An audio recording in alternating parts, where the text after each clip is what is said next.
This is Major. I'm on site. I'm going in.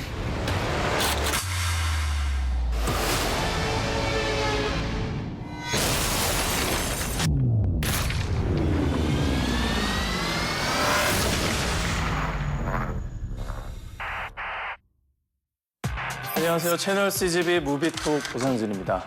이 시간을 통해 아주 특별한 분을 제가 만나게 됐는데요.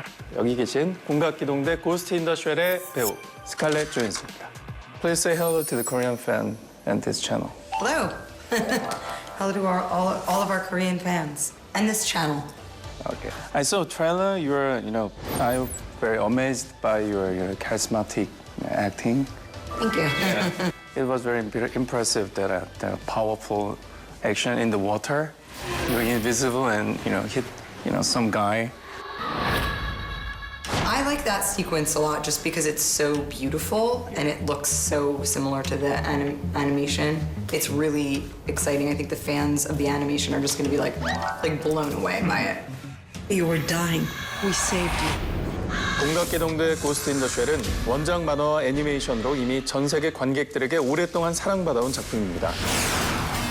2017년 할리우드에서 최초로 실사 영화로 제작되며 큰 관심이 모아졌고 탑 배우 스칼렛.요한슨이 주인공 메이저로 캐스팅되면서 더욱 화제가 됐습니다. Why can't I feel my body? Only your brain survived.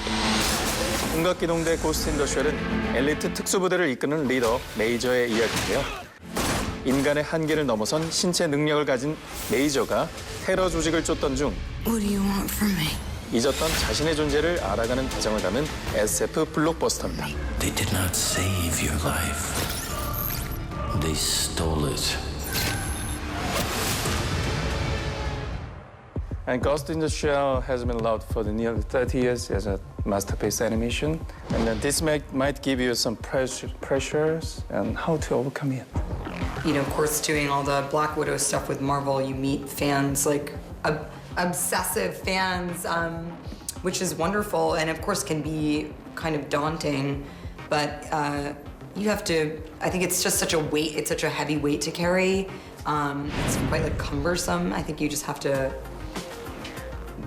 go with what feels right for you in the character in that moment and give as honest a performance as you can. And then you just hope that people respond to it. And sometimes they do, and sometimes they don't. Okay. As a fan of the Ghost in the Shell, I'm just curious about the color of your hair is different with the animation, right? Kind of, yeah. It was blue, right? It's a little blue. Yeah. It has some blue in it. But in the movie, that looks like a black. So It's kind of blue and black. It has some blue pieces in it, yeah. But we didn't want it to look like. I didn't want to look like a cartoon, I think, and so we tried it as navy and different colors of blue, and then I was like, wait, does she dye her hair? Or it didn't really make that much sense because I think she's so, she's kind of built like this, and so we thought, I don't think this character is going out and buying blue hair dye, but it has a little bit of blue in it, so I thought that it was, so black. You'll see. Got a little bit of blue. I have been watching you. And I'm wondering that your major point to express as a woman leader. You mean, are you asking if I feel it's important to be a female feminist? I mean, I am a feminist. I play characters that experiencing some sort of transition or change or understanding, the meaning of their own purpose or identity. I mean, that's something that's been interesting to me for, like I said, this past decade. And if that, by proxy, means that I'm playing really strong female characters, then, that's just a kind of coincidence, I guess. Maybe this next decade I'll just play a pacifist, not a leader. I'll just be one of a group of people. What distinguishes this movie and other SF blockbusters? I don't think I've ever seen anything like this film. I think visually it's incredibly, it's actually very overwhelming. It's like a whole world that has been created.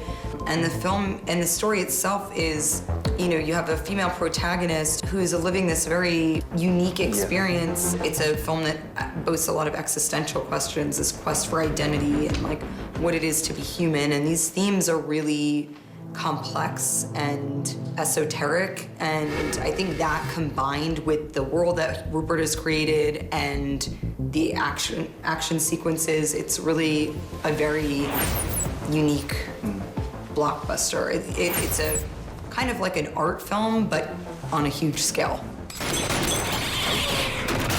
Help me. Please. Who sent you? Help me. Please. Answer me.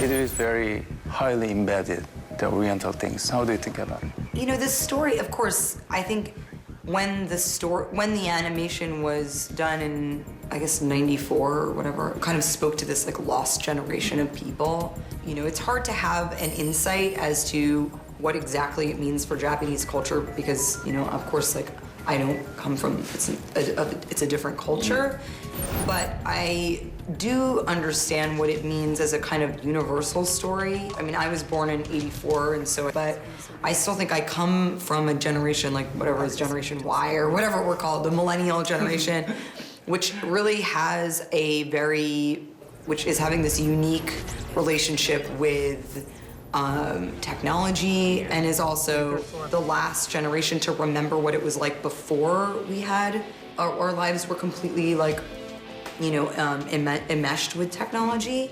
73% of this world is woken up to the age of cyber enhancement. You really want to be left behind. And there's a very, you know, I think this film, it speaks to our generation. Like, what is our identity without this, like, marriage to technology? And so it has a lot of, I know that it has obvious cultural references and significance for, you know, for the Asian culture, but it also, I think, is it's very generational.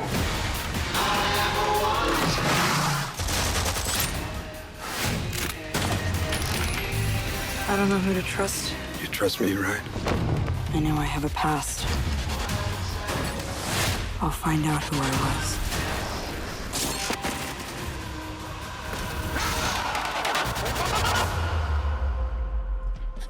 Goodbye. Yes, thank you so much for tuning in. And you know, this film was made with a lot of love and passion, and I hope that you guys are as passionate about this film as we were making it. So, thanks a lot.